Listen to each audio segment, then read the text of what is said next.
네, 그 사이에 문자 들어온 것 잠시 살펴보면요. 수원 영통의 고미향님. 고구마 줄기가 제철이라 재래시장 가서 데려왔어요. 시골에선 단골 반찬이었는데 요즘은 크게 사랑받지 못하는 것 같네요. 비타민 풍부해서 진짜 좋은 음식인데 하면서 사진 보내주셨는데 정말 맛있게 보입니다. 신밧드의 부업님, 부엌이 아니라 부업님. 퇴근하면서 출석합니다. 가을 하늘 이쁩니다 하셨는데 이 교대하면서 근무하시는 곳인가 봐요. 지금 퇴근이면 푹 쉬시길 바라고요. 그리고 연천 농촌 지킴이 최상모님. 처음으로 문자 보냅니다. 여기는 공기 좋고 물 맑은 연천입니다. 방송 중에 선물로 연천쌀 보내주셔서 감사드립니다. 정말 밥맛 좋은 쌀입니다. 노는 우리에게 식량도 주지만 산소 공급, 홍수 예방, 환경적인 역할도 중요하죠. 여름 내내 흘린 농부의 땀방울이 아라리 아름다운 결실로 익어갑니다. 모든 분들도 아름다운 결실이 있는 가을이 되었으면 합니다 하셨고요. 7750님 새싹 문자네요. 며칠 전 라디오 채널 돌리다가 좋아하는 주제인 기후변화가 나와서 입문했습니다. 작년부터 환경 다큐 영상을 보면서 기후변화에 관심 갖게 되었는데요. 좋은 방송을 알게 되어서 너무 좋습니다. 잘 듣겠습니다 하셨고요. 최상무님 사진도 보내주셨는데 자 이제 4부 시간 다들 즐겁게 들을 수 있는 인터뷰가 되었으면 좋겠네요.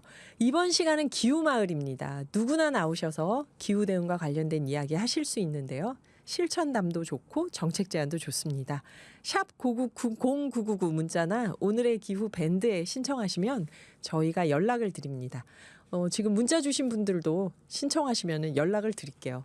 오늘 나오신 분은 이종수 경기도 탄소중립 도민추진단 양주 대표님이십니다. 선생님 반갑습니다. 예, 반갑습니다. 안녕하세요. 예, 선생님 저는 아까 선생님 딱 문 열고 들어오실 때 실례인지 모르겠지만 환경운동을 몇십 년 하셨을까 하고 좀 당황했던 게 요즘은 흰머리로 다니는 사람들이 잘 없잖아요. 예, 저도 예. 여기 염색하거든요. 예, 흰머리 맞아요. 나는 거. 예.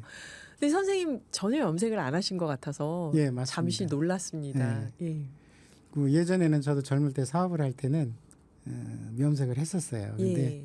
물론 이제 몸에도 안 좋지만 왠지 가식적인 것 같더라고요. 나를 속이는 것 같고 그러면서 저 기후 변화, 기후 환경에 대해서 사회 환경에 대해서 이제 생각을 하게 되면서 솔직해지자 외모만이라도 그러면서 염색을 안 하게 되었죠. 네, 참 천연 염색을 찾아보고 하는데 아예 안 하는 거는 아직은 좀 어려운데 선생님 홀가분하게 염색을 딱 멈추셨군요. 그 양주에 사신다고 했는데요. 예. 저희 나오시는 분들 보면 토박이신 분들도 예. 있고 이사 가서 한 4, 5년 되신 분들도 있고 그렇더라고요. 선생님은 양주에서 언제부터 어떻게 사셨는지. 제가 양주에 들어간 지 한 25년 정도 전후 될 거예요. 네. 이제 원래는 이제 처음부터 이제 그 사업을 제가 서울에서 했었고 네. 사업을 하다 보니까 뭐 대표가 되면 좀 자유롭잖아요. 그러다 보니까 우리 아이들이 크는 데 있어서 좀 아이들은 좀 흙을 밟고 뛰어놀고 넓은 데서 네. 이런 데 키우고 싶다는 생각으로 사실은 양주로 들어가게 됐죠. 의정부를 넘어서. 주택을 지으셨던 건가요? 마당이 아닙니다. 있는. 그냥 전원주택 형태로. 예, 그러셨구나. 아이들에게 흙을 밟게 해주고 싶다. 그래서 양주로 들어가셔서 사신 지 이제 25년 정도. 예, 저는, 예. 그러면 30대 양주에 가셨던 저 거예요. 후반기쯤에. 네, 그러셨군요. 한참 일할 때죠. 그러면 통 출퇴근이 힘들지는 않으셨나요? 지금도 그렇지만 동부간선도로가 엄청 밀리잖아요. 맨날 막히잖아요. 거기는. 그래서 저는 뭐 보통 한 새벽 5시에 나가서 네. 그때 여의도에 사무실이 있었으니까 네. 저녁에는 아예 늦게 퇴근하고 뭐 저녁에는 거의 이제 직원들하고 뭐 회식하고 이러니까 뭐 늦게 오고 그러니까 그때는 그랬습니다. 사업하셨던 거는 IT 업종이셨다고. 그런데 이제 양주에서 이렇게 지역 활동하고 환경 관심 있는 분들하고 함께 어울리고 하신 계기는 어떤 거였을까요? 그 위성통신 사업이라는 것이 사실은 우리나라 IT 업계에서는 처음 아마 진행됐던 사업일 거예요. 그래서 네. 요새 우리가 OTT 서비스에 주축되게 되는 셋톱박스도 그때 당시에 만들어서 생산을 콘텐츠를 공급하는 일을 했고 또 해외 사업까지도 제가 런칭해서 인도나 이쪽도 사실 나갔었거든요. 네네. 근데 이제 그런 부분들이 워낙에 지금 기간 산업 중에 하나잖아요. 네. 그때 당시에는 제일 처음 했던 게 이제 우리 지금 현재 방송이 아날로그에서 디지털로 넘어가는 전환기여서 가지고 그런 작업들도 하고 그랬었거든요. 근데 이제 그런 것들이 이제 자금이 좀 많이 필요하고 이런 부분이었는데 네. 해외 자금하고 이런 거 유치하면서 좀 많이 국내 그 엔젤 투자는 좀 많이 받았었어요. 네네. 근데 이제 큰 자금이 필요해서 해외 자금이 들어오다가 그것이 실패하는 바람에 사실은 사업이 좀 이렇게 사업을 정리를 어려워졌죠. 하시고. 네. 자연스럽게 뭐 그러면은 되게 사람들이 전원세열이 돼도 시골이든 가게 되는데 나는 아예 거기에 자리 잡았으니까 양주에 네. 거기에서 이제 제가 했던 활동이나 이런 걸 가지고 기업 활동 비슷하게 하다 보니 그때 당시에 이제 유엔에서 하고 있는 그 지속가능발전협의회 네. 지속가능발전협의회. 거기에 이제 초대가 된 거죠. 이제 어차피 기업위원이었고 이러니까 그러면서 네. 그 활동으로 하면서 아예 이제 그 기후변화 활동이라는 부분 교육 활동을 하게 됐죠. 네. 그래서 교육 활동이라고 하셔서요. 보니까 그린 리더 협의회를 운영하고 계신다고요. 이게 어떤 건지 좀 자세히 얘기해 주실 수 있을까요? 그린리더가 원래 출발은 그 그린 그로스라고 해서 녹색 성장이라고 해서 이명박 정부 때부터 한참 막 하던 정책, 저탄소 녹색 성장이요. 그때 하던 정책 중에 한데 그 중에 하나가 그린 리더라고 해서 기후 변화에 대해서 홍보하고 캠페인하고 지역에 하는 이런 그 양성하는 그런 교육들이 있어서 지금은 환경부에서 그런 것들이 좀 없어졌다시피 했거든요. 네. 근데 그때는 하여튼 많이 활성화돼서 그 교육을 저희가 이제 뭐 전국적으로 했지만 양주시에서 해가지고 뭐 한 3,400명 정도 양성을 했어요. 그래서 네. 그 인원들을 협의회를 만들어서 그린리더 협의회라고 이렇게 만들게 됐습니다. 아, 그린 리더 협의회에서는 어떤 활동을 하는 건가요? 가장 기본적인 거는 이제 기후 변화에 대한 이제 교육이나 홍보나 캠페인이나 시민 교육이죠. 네. 양주가 지금 한 25만 정도 되는데 그 중에 그린리더가 한 300명이면 얼마 안 그런가요? 되죠. 뭐 계속적으로 이제 양성해야 되고 또 주민홍보 사업이니까 네. 주민 전체를 대상으로 해야 되는데 이제는 이제 그런 예산이나 이런 부분이 없어서 제가 개인적으로 이제 협의회에서 우리 회원들하고 이제 에너지 진단 컨설팅이라는 거를 하고 있습니다. 아, 수익 사업으로. 수익 사업이 아니고요. 그냥 지역 활동. 지역 활동이죠. 봉사 그것도. 활동. 예. 예. 아니 지금 제가 말씀드리면서 조금 놀란 게 그린 리더 협의회를 이명박 정부 때 그때 저탄소 녹색 성장을 하자 하면서 여러 가지 그 활동 중에 하나로 그렇죠. 그렇게 나왔다면 정부가 계속 몇 번 바뀌고 이제 예산 지원이 끊기고 하면은 그런 것들이 보통 없어지잖아요. 그렇죠. 그래서 제가 그린 리더 협의회가 있는 지역이 많지 않은 걸로 알고 있는데요. 그 그린리더 협의회가 지금 저처럼 이제 양주 같은 경우는 단독적으로 하고 있지만 다른 지역 같은 경우는 지속가능발전 협의회 안에 들어가서 그러니까 지속가능발전 협의회 예산을 가지고 움직이고 있어요. 같이. 네. 근데 이제 양주는 그게 아니죠. 그 지속가능발전 협의회가 없어서 없어졌거든요. 없어져서 네. 그런가요? 예. 이게 이게 재밌는 게 시장이 없애 그러면 없어지더라고요. 아이고야. 그래서 그린 리더 협의회가 지금 어떠한 지자체나 정부 관련 기관의 예산 지원을 전혀 받지 않는 상태에서 양주에서 지금 활동하고 계신. 그렇죠. 예. 네. 그러면 그거는 진짜 예산 지원 없이 이런 협의회를 운영하려면 좀 많이 어려울 것 같은데 어떻게 상상하는 거죠. 뭐 어렵죠. 제가 개인적으로 해야 되고 또 회원들은 아무리 봉사활동이라지만 뭔가 기브앤테이크가 필요하다고 생각을 하거든요. 네, 그 최소한의 예, 최소한의 이제 그런 것들을 쉽게 말하면 제가 몸으로 때우고 입으로 하고 뭐 이렇게 하고 있고 가장 중요한 거 지금 아직까지 이제 그 그린리더 제가 협의하면서 양주시에서 배려해줘서 한 건 뭐냐면 에너지 진단 컨설팅이라는 사업이 있어요. 에너지 진단 환경부에서 컨설팅 아까 네. 말씀하셨던 예. 네. 그거는 이제 각 가정이나 상가나 학교를 방문해서 에너지 진단을 사용하는 방법에 대한 문제를 제기해주고 분석해주고 이런 거거든요. 네. 뭐 그런 예산 일부를 아직 받아서 네. 그거는 제가 계속 하고 있습니다. 에너지 진단 컨설팅. 요거는 회원분들하고 같이 회원인데 이게 웃긴 게 뭐냐면 그 매년 시험을 봐야 돼. 그 자격증이 있어야 되는 자격증은 건가요? 아닌데 하여튼 계속 시험을 봐야 환경부에서 돼. 계속 매년 해마다요. 그러니까 업그레이드를 해야 되는 거죠. 그래서 바뀐 규칙이나 이런 걸. 뭐 그런 것도 거의 없어요. 근데 그냥 해마다 치게 하는 네, 거예요, 네. 시험을. 그런 일이 또 있군요. 그래서 이 활동이 근데 이제 이 도민 추진단에 네. 선생님께서 대표로 지금 양주 네, 대표로 네. 계신 거잖아요. 도민 추진단에 들어가서 같이 일을 하게 된 계기는 또 어떤 거였을까요? 제가 그린리더 협의회도 그렇고 지속가능발전 협의회도 사실은 경기도의 지속가능발전 협의회 산업파트 운영위원들도 들어가 있었어요. 그래서 네. 계속적으로 활동을 하고 있고 그 활동의 영향이 사실은 경기도에서는 지금 현재 활동가들로 있는 분들에서는 저를 다 알고 있죠. 양주 열악하지만 활동하고 있는 분, 하고 있는 사람. 예. 그러다 보니 도민추진단 같은 경우는 지금 계속 기후변화에 대한 교육, 강의, 민주시민교육 하면서 제가 플롯을 그쪽으로 계속 만들어가고 있었기 때문에 네. 계속 교류를 했었고 그런 부분에서 또 연락이 왔고. 그 교육을 계속 하고 있다는 말씀에서 좀 구체적으로 어떤 교육을 하고 있는지, 교육하시면서 어떤 에피소드가 있는지 이런 게 좀 궁금한데요. 저희가 잠깐 카를라 브루니의 Stand by Your Man을 들으면서 잠시 휴식을 하고 또 예. 얘기를 이어가 보도록 하겠습니다. 네, 그린리더 협의회 양주시에서 그런 청소년 교육과 컨설팅도 하시고 그린리더 양성을 위한 시민 교육을 하고 계시는데요. 선생님께 문득 여쭙고 싶었어요. 그린리더 협의회를 앞으로 어떻게 이어가고 싶으신지, 또 사회적 협동조합 신난다 청소년 교육 컨설팅하는 이것도 운영하고 계신다고 했는데 이런 것들을 앞으로 어떻게 계속 활동하고 싶은지 활동 계획을 좀 여쭤봐도 될까요?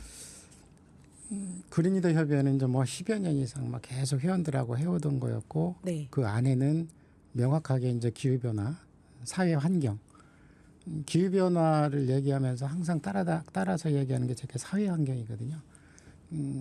기후변화라고 해서 물리적 환경이라는 부분은 누구나 지금 다 생각을 하고 있는 건데 가장 중요한 게 사회환경에 대한 변화가 먼저 있어야 된다. 그것은 곧 뭐냐면 청소년들이나 시민이나 누구나 지금 가치관의 정립이 좀 필요한데 그런 부분의 교육들이 우리 시민사회에서 좀 할 필요가 있다. 네. 왜냐하면 지금 공교육에서는 순위 경쟁밖에 안 시키잖아요. 그러다 보니까 실질적인 좀 고리타분한 얘기 같지만 도덕교육, 양심교육, 가치관교육 이런 부분이 안 되고 있거든요.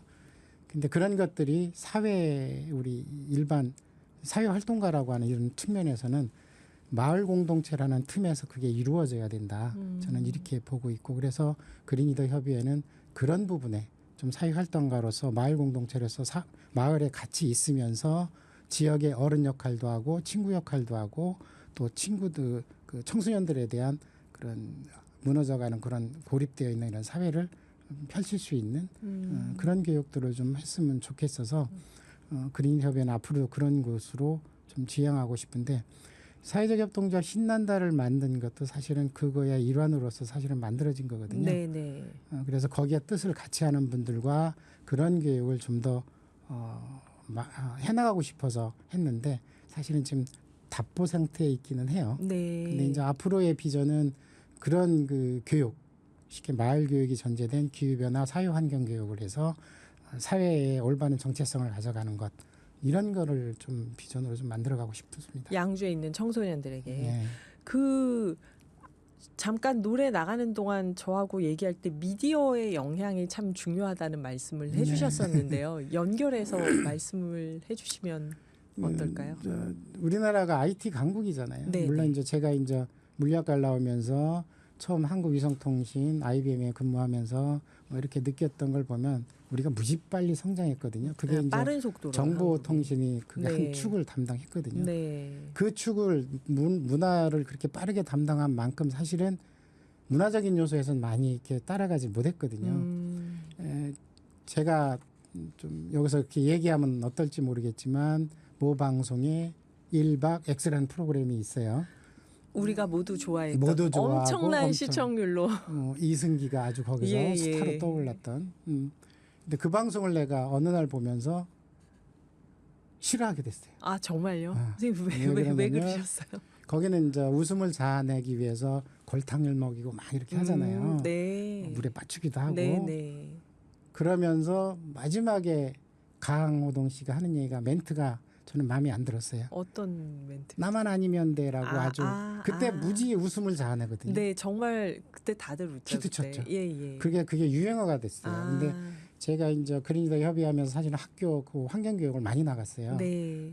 그 서울도 나가고 그런데 아이들이 놀면서 그거를 하고 있어요. 아, 나만 아니면 돼. 그러면서. 아이들이 저기 우리가 요새 얘기하는 지금은 뭐 학교 폭력이니 뭐니 그러지만 네. 그래도 그 한 몇십 년 10년 전엔 그러지 않았잖아요. 그렇죠. 그랬잖아요. 아이를 앞에 아이를 해코지하고는 애가 앞에서 울어도 나만 아니면 돼 하고 도망가고 장난으로. 네. 근데 그런 것들이 사실은 우리 매스미디어가 뭐 OTT가 됐거나 서비스가 발달하면서 물론 KBS는 공중방송이지만 그런 서비스들이 일반 대중에는 무지 많은 영향을 주고 그러더라. 그래서 방송이라는 역할이 사실은 좀 그런 부분에 흥미주의 시청률도 중요하지만 그런 부분에서는 좀 조심해야 되지 않나 이런 생각을 많이 해봤어요. 그렇죠. OTT가 생기고 더 이렇게 접근 환경이 좋아지면서 시청률 경쟁도 심해지고 반복 시청을 하게 되고 그러면서 미디어의 영향을 청소년들이 더 많이 받게 됐는데 그렇죠. 그런 게 시청률 경쟁을 하다 보면 또 어른들이 볼 땐 재밌으니까 이게 10대나 더 어린 아이들한테 어떤 영향인지는 생각하지 않고 그러니까 보게 어른들은 되는 거죠. 무의식적으로 즐거워서 하하하 웃는다고 네네. 생각을 했지만 저는 교육을 하면서 이렇게 아이들이 그런 것을 했을 때 보면 그게 무의식 잠재 중에 남아 있는 거거든요. 그게 어른이 되고 그러면 그거는 우리가 국가적으로 얘기하는 기회비용이거든요. 네, 기회비용이 되는. 네. 아유, 말씀 들으니까 오늘의 기후를 듣는 청소년들이 혹시 있으면 좋은 영향이 있어야 될 텐데. 네. 아, 네. 아유, 말씀을 그 교육에 대해서 지역에서 교육에 대해서 얼마나 현장에서 학교를 직접 방문하면서 하셨으니까 얼마나 많은 고민을 하셨는지가 느껴지는데요. 그렇게 활동하시면서 혹시 기억에 남는 사건이나 사람 에피소드가 있을까요? 뭐 여러 가지가 있는데 재밌는 거는 그냥 아이들 교육을 했으니까요. 네. 우리나라가 사실은 물 부족 국가잖아요. 네, 근데 네. 일반 대다수가 그걸 잘 모르죠. 그래서 이제 기후 환경 교육을 하면서 대개가 요새 주부들이 보면 이제 설거지를 할 때 네. 사실 물을 틀어놓고 하거든요. 예, 예. 그래서 그런 부분이 있으면 아이들 교육을 시켰거든요. 엄마 아빠가 설거지를 하게 되면 물을 틀어놓고 하는데 그게 안 돼. 물 담아놓고 이렇게 하고 해야 돼. 그래서 그거를 너희들이 보게 되면 엄마한테 얘기를 해라 그랬더니 네. 하루 전화가 왔어요. 그 교육한 이후에 아이가 자꾸 수돗물을 잠근다는 거예요. 옆에 서서. 옆에 서서. 그러니까 그 사소한 것도 아이들한테는 그렇게 큰 영향을 주는. 청소년들의 교육이라는 것은 참 물을 흡수하듯 스펀지가 물을 흡수하듯이 저는 잘 받아들인다고 보거든요. 근데 그거를 누가 망치냐면 저희가요. 학부모, 기성세대. 저는 저는 그렇게 생각을 하고 있어요. 예, 아유, 선생님 말씀 즐겁게 들었는데 심각한 얘기인데 즐겁게 들어서 죄송합니다. 이제 마무리 시간이 한 1분 정도 남았어요. 끝으로 청취자분들께 덧붙이고 싶은 말씀 간단하게 해주시면. 아까 이제 매스미디어 이제 뭐 방송에 대한 이야기를 드렸지만 네. 경인 방송에서 이런 것들을 기획 시리즈로 이렇게 한다는 거에 대해서 저는 너무 고맙고 감사하게 생각을 합니다. 감사합니다. 사실은 이런 프로그램들이 많이 없잖아요. 특히 저희 같이 현장에서 일하는 사람들이 많이 나와서 이야기를 하면 좋겠다. 네. 예, 그런 부분들이 사실은 그 지역에서 아니면 현장에서 우리 위에서 정책을 하는 사람들은 모르는 내용들이 많이 있거든요. 네, 네. 그냥 넘어갈 수 있는 내용들이 많고 그런 얘기들이 방송에 많이 나오고 사람들 입에 회자되어서 좋은 효과를 냈으면 좋겠다. 그런 부분에 있어서 OBS가 이렇게 하는 부분에 대해서는 너무 감사하게 사실은 생각을 하고 나왔습니다. 오늘. 아이쿠. 그래서 그 말씀을 드리고 네. 제가 막 뭘 이야기한다고 그러는 걸 막 써왔는데 사실은 또 잊어버렸네요. 아니 지금 뭐 말씀 충분히 좋은 말씀 많이 해주셨습니다, 선생님. 예. 네, 선생님 오늘 이렇게 와주셔서 감사하고 또 활동하신 거 관련해서 저희가 전화 인터뷰나 또 앞으로도 뵐 기회를 또 마련을 해보겠습니다. 예, 감사합니다. 감사합니다, 선생님. 예. 이종수 경기도 탄소중립 도민추진단 양주 대표님이셨습니다. 오늘 준비된 얘기는 여기까지인데요. 이 프로그램은 방송문화진흥의 콘텐츠 제작 지원을 받아서 제작됐습니다. 마지막 곡으로 일기예보의 좋아 좋아 들으면서 인사드려야겠네요. 지금까지 작가 한상진, 연출 노광준, 보이는 라디오 나종광, 임인상, 진행의 저 김희숙이었습니다. 감사합니다.